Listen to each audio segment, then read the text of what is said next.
You are seeing on your screen the physical properties of igneous rocks, which is the part of our theory and as a required content for the practicals also. So first property we are going to study here, you can see, is textures of igneous rock. Two terms we use this to describe the rock: structures and textures. Structures means magnetic outline or appearance of the rocks, which appears in the field or in hand specimen. But we see that or observe it with naked eye, and whatever we see, its shape, size, outline, form, that we describe it as structure. That is the part you have covered in your first year BSc. This time we will be covering textures of igneous rocks, that is uh, microscopic. The scale of this texture is microscopic. Whatever you cannot see with naked eye is the texture content of the rock. So let's see what is the texture. As I just said that it is microscopic in scale. It is appearance of minerals and their arrangements in a rock. So how they are appearing, mineral itself. If you look at the minerals, how they look like, and how they are arranged in a rock. Okay. So this is what the texture is. It is microscopic scale, and it shows the appearance of mineral and their arrangement in a rock. So how these minerals are arranged? That is an important question. What makes them this arrangement? How it is possible that they take this arrangement in a rock? So you have to go back to the crystallization process, and then imagine that first crystal is going to form in the rock, in the melt. As we have discussed the crystallization process of unicomponent mineral or unicomponent rock, you have a proper outline now how the crystallization takes place in the melt. So you know that it begins with particular time, particular temperature, where magma occupies that temperature. Few elements at that temperature can bond and become stable and form the compound. So it needs particular temperature for elements to bind together. If the magma is at very high temperature, it cannot build the atomic structure because the outer orbits will be having more vibrant electrons and cannot bond with other electrons of other element. So it needs some kind of stability of temperature to bond with other elements.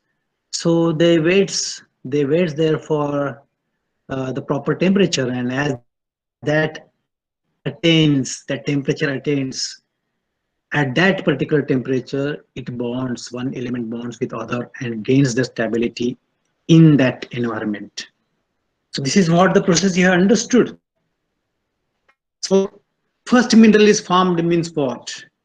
It changes the phase. From liquid phase, it becomes a solid phase. This is what in common or simple term means. So elements bond together, it leaves the liquid phase and come in the solid phase.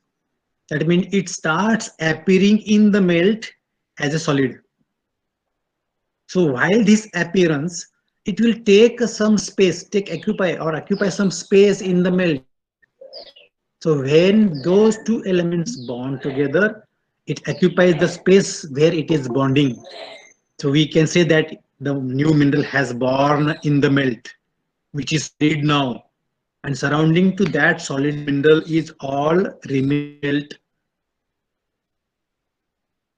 from which other elements will form the mineral. I shall try to be little slow so that you can catch the content what I am saying.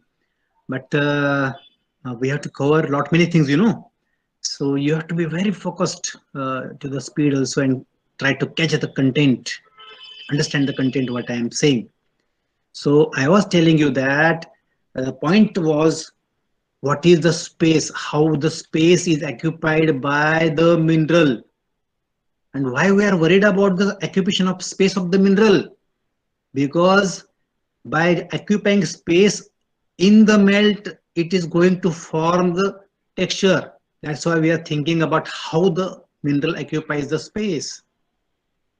Once it is appearing in solid form, we say, in other words, that it has occupied the space in the melt. This is what very important.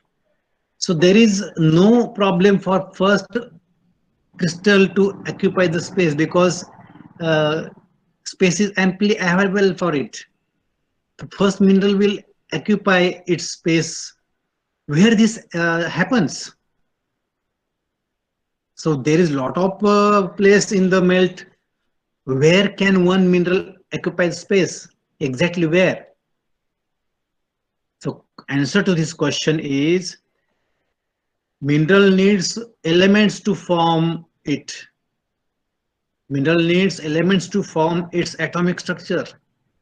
So wherever there are available elements, there is the place where mineral will take birth. So elements favorable for development or building atomic structure of particular mineral, if are there nearby, we call that as element cluster, or aggregate of elements near to each other, and that cluster develops that atomic structure of particular mineral. So we should have a group of elements nearby which can bond together and develop the atomic structure. So we can imagine a group of elements moving there in the melt nearby to each other. As they are nearby to each other and favorable for the formation of particular mineral, we can call that as a suitable cluster of elements or group of elements nearby, which can now build the atomic structure of particular mineral. So this is the primary phase of development of any crystal. So clustered elements bonds and give birth to mineral, now which is appearing in the melt as a solid. We can imagine there is one solid mineral in the melt, and rest of the thing is around it is only melt. So it's the first step of crystallization. First mineral will be formed, and then comes appears other minerals one by one. Okay, so whatever space occupied by the first mineral, it cannot be taken by second mineral, which is going to take birth, isn't it? So second mineral will take space, occupy the space which is available, which is left behind by first mineral. So first mineral will take its space in the melt and leave the remaining space for the coming minerals, next coming minerals. So whatever space available is there will be taken up by other minerals step by step. So this is how the minerals will be arranged in a rock. That is, it follows the proper sequence. Earlier minerals will be taking first space, and whatever space available will be taken by remaining next coming minerals. So this is called arrangement of minerals in a rock. This is how the minerals are arranged in a rock, by occupying the space in the melt step by step as they appear according to their favorable temperature of crystallization. So yes, this is what the arrangement of minerals in the rock is. Now what we are going to do, we are going to see how they are arranged. As we cannot go into the mantle and see how it is happening, we have to see what has happened. How can we see what has happened? We can see what has happened by looking at the rocks, how the minerals are arranged, and then imagine what has probably happened. So what is having in the hand, we are going to observe that and then understand what it is. Okay, the mineral whose temperature of formation is high, they are formed first in this process. So magma come to particular temperature phase and they will separate the first minerals which are formed at high temperature. Then rest of the minerals takes uh, space or occupies the space step by step.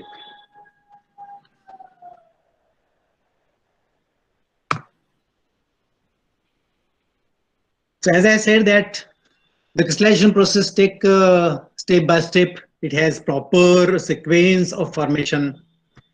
Uh, High temperature minerals will be formed first, and then temperature of melt slowly reduces, and then next reduced temperature mineral will be formed. Further, the melt loses the temperature, and then further next minerals of lowered temperature will be formed. Again, further the melt loses temperature, and again the minerals which can be formed at lowered temperature are formed. So it is a sequence of formation of mineral. High temperature minerals will be formed first, followed by moderate temperature minerals, followed by low temperature minerals. And those elements which are necessary for the formation of that high temperature minerals, moderate temperature minerals, and low temperature minerals waits in the melt till that temperature come, till that magma attains that temperature.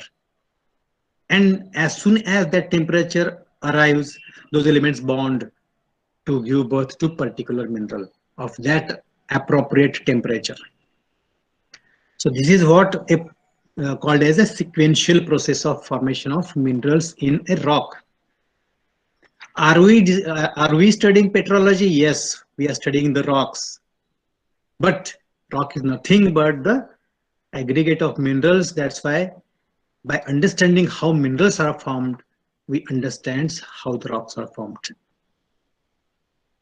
So I say that crystallization process or igneous rock formation process is a sequential process where earlier stages, at earlier stages of rock formation, the high temperature minerals will be formed first, and then moderate temperature minerals will be formed the second, and third, low temperature minerals will be formed first.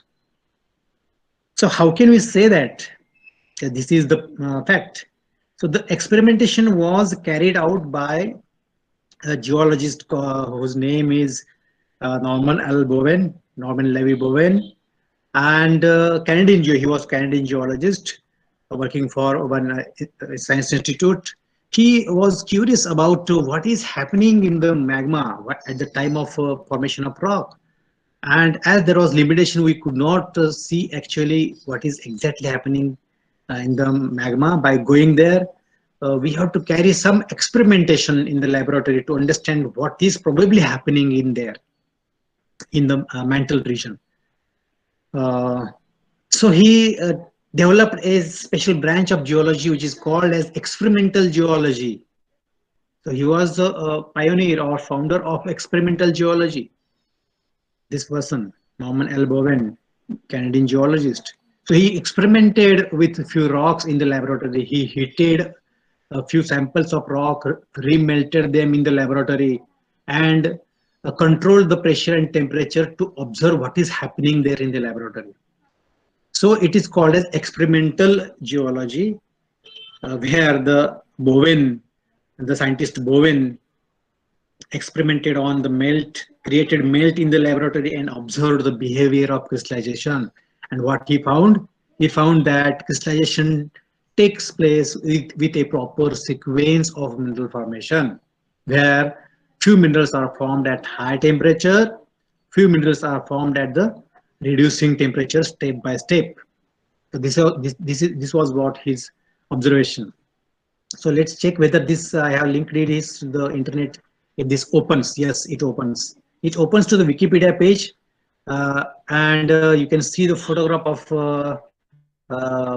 Bowen, Norman Levy Bowen, who was a Canadian scientist. This is the photograph of that. So it was Bowen who gave the contribution for the understanding of crystallization process in the magma, where he concluded that magma follows proper sequence of formation of crystals, where high temperature minerals will be separated first in the melt, then followed by gradually followed by the minerals gradually step by step at lowering temperatures. So he tried to explain this process by arranging the sequence of minerals on a chart. So how it appears, how can we understand what Bowen suggested? That we can simplify the explanation of Bowen by presenting or arranging the minerals on a paper or chart. And if you arrange them, we can get the design of a Y-shaped arrangement of minerals when we try to put it properly. Y-shaped means English letter Y-shaped. We call it as a thematic presentation of Bowen's reaction series, and it is Y-shaped. In Y, we have two arms at the top, right hand side arm and left hand side arm. This is what I'm saying, right hand side arm. So this right hand side arm is said as continuous reaction series, and left hand side arm of Y, top left hand side arm of Y is called as discontinuous reaction series. So there is reason for saying this continuous reaction series. It is because there's relation of formation of one mineral to the formation of second mineral. There is gradual change in composition of earlier formed mineral to next coming minerals according to their lowering temperature of the melt. So there is continuous relation of formation of first mineral which is formed at high temperature, next mineral which is formed at moderate temperature, and next mineral formed at lower temperatures. So there is continuity of process. There is some sequence of proper element distribution at the time of formation of minerals in that continuous reaction series. So as there is some continuity, we described, Bowen described it as continuous reaction series. And left hand side Y arm describes about discontinuous reaction series, where one mineral is formed first and there is discontinuous relationship with the other mineral.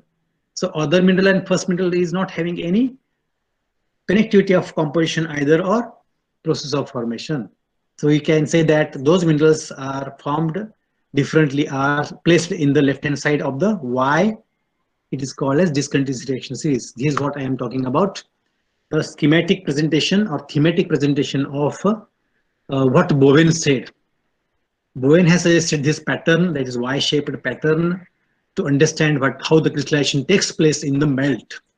So you can see at the right hand side, as I have told you, that Y, right hand side arm of Y.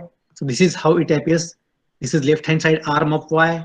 This is right hand side arm of Y, and this is vertical line. Okay, ascending line. So this forms a Y-shaped Bowen's reaction series, where right hand side arm is discontinuous. They have replaced it. See, this is a wrong presentation. Okay, so this labeling is wrong. Well, second slide we can refer, no problem. You can see at the right hand side, the reaction series is called as continuous reaction series, and left hand side reaction series is called as discontinuous reaction series. Okay, so this is what I was talking about. This appears Y-shaped. This is left hand side of Y, this is right hand side of Y, and this is vertical standing line of Y. So this appears as the English letter Y. Right hand side reaction series is continuous reaction series, left hand side reaction series is discontinuous reaction series. So it is a sequential reaction series, means it is a sequential steps of formation of minerals from high temperature to low temperature. If you look at the continuous reaction series, it contains mainly of one mineral family, that is feldspar group, and in that this Y arm represents formation of plagioclase feldspar group, because you have studied these minerals in your first year BSc, different families of mineral. So this right hand side arm of continuous reaction series explains about the formation of feldspars, in which it is mainly contributing, it is mainly showing the formation of plagioclase, types of plagioclases. Okay, so in that plagioclase, we can see that uh, at the top is anorthite, then it is followed by formation of bitonite. After formation of bitonite, next type of plagioclase, that is labradorite, is formed. After formation of labradorite, as temperature decreases, andesine is formed. This is next type of plagioclase, andesine. As temperature further decreases, oligoclase is formed. It is next type of oligoclase. And then at last, at lower temperature, about nearly 800 degrees centigrade, albite is formed. So it starts with formation of anorthite at very high temperatures of nearly more than 1400 or 1300 degrees centigrade. And this is the sequential step-by-step formation of varieties of plagioclase. एकाच family मधले minerals आहेत हे. It starts with anorthite, ends into albite. So high temperature minerals separated first in the melt will be anorthite plagioclase, and last mineral separated in the melt at lower temperature is albite type of plagioclase. So as it is a plagioclase family members having some gradual change in composition, where high temperature mineral is calcium rich, and if you check the composition of low temperature mineral, that is sodium rich. So percentage of calcium goes on decreasing as the temperature falls. All calcium will be used at high temperature minerals, where at high temperature Na is not stable. So Na do not contribute at the formation of anorthite because it cannot be stable. It cannot bond with the other elements at high temperature. So it remains silent till the decreasing temperature. Okay. So major contribution of element is given by calcium. Only less amount of Na is utilized or used for formation of anorthite plagioclase type of feldspar. So this is gradual change from calcium dominant plagioclase to sodium dominant plagioclase. So there is relation of sequence by temperature and by composition also. That is why it is called as some continuous characteristics. There is some continuity of process of composition either or formation process. That's why it is called as continuous reaction series. So ultimately this right hand side continuous reaction series ends up into another type of feldspars. We call it as potash feldspars. And you know potash feldspars are mainly two minerals you have studied about potash feldspar. And one mineral is orthoclase, which was pink in color. We had taken reference of that in previous lectures also. And then other potash feldspar, the brother of orthoclase, is microcline. So these are the two major potash feldspars which are formed at the end of this continuous reaction series. So this right hand side arm of Y-shaped letter of Boyle's reaction series describes about formation of varieties of feldspars, and they are having some logical relation with each other, formation of each other. That's why it is called as continuous reaction series. Now if you look at the left hand side of the Boyle's reaction series, left hand side arm explains about the formation of those minerals. You can see if you check their names, they are rich with some other content, that is Mg, Fe, Mn. And if you look at the right hand side, the composition is Ca, Na, potassium, aluminium. This is right hand side minerals are having different element composition, and left hand side minerals are having different element composition. So this pattern is arranged for the convenience of understanding what is happening in the melt, how the crystallization is taking place. So if you look at the left hand side, you will see different families of minerals. There is olivine family, pyroxene family, then amphibold family, then mica family. If you check the top mineral, it is olivine. It belongs to olivine family. If you check orthopyroxene and cyanopyroxene, they belongs to pyroxene family mineral.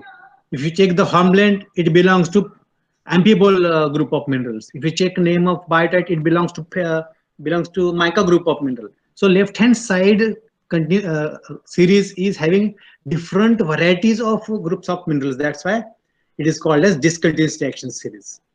Okay, so there is some discontinuity in composition and again the temperatures of formation. So we describe it as Boyes described it as discontinuous reaction series. So it is proper convenience to understand what is happening in the melt now. If you divide this into continuous reaction series and discontinuous reaction series.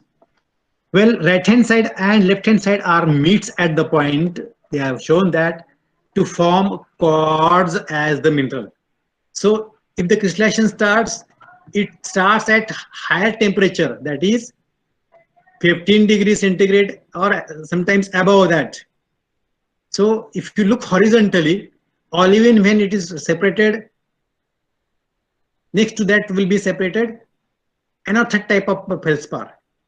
If you look at 900 degrees centigrade temperature, cyanopyroxene, that is augite, is separated from the melt. So augite takes birth. And if you check the right hand side, along with augite, you may find a plagioclase of andesine type or oligoclase type. So this is how it happens in the crystallization. That's why they are arranged side by side to each other, so that you can get idea of what are the mineral assemblages in the rock which are formed at particular temperature level. So Boyle's reaction series is divided into four horizontal lines, which indicates horizontal line indicates a temperature zone. Along that temperature zone, which minerals will be separated, that can be understood. So if I draw a line below this 1300 degree centigrade, I can draw horizontal line here, and I can say that above that line all minerals are formed. That is, olivine is formed in discontinuous reaction series. Then orthopyroxene is formed, that is enstatite in discontinuous reaction series. And if you check at the right hand side, plagioclase of another type and bitonite type are separated. So the rock will be having, the rock of 1300 degrees centigrade temperature will be having olivine, orthopyroxene, anorthite and bitonite type of minerals. So this is how we can understand what is happening in the melt. So if you check the temperatures of 800 and up to 500 degrees centigrade, the range of minerals which are formed in the melt are potash feldspar, that is microcline, orthoclase, and then followed by formation of quartz, and last to form in the process of crystallization is muscovite. So this is what the process of sorry, this is reversed. The last phase is reversed. Actually, quartz should be there above the below the muscovite. So quartz is the last mineral to form. This slide also needs correction. If you check the next slide, I think will be, yeah, you can see it. You can see at the right hand side, muscovite will be formed, and then last the mineral to form is quartz. So make the correction.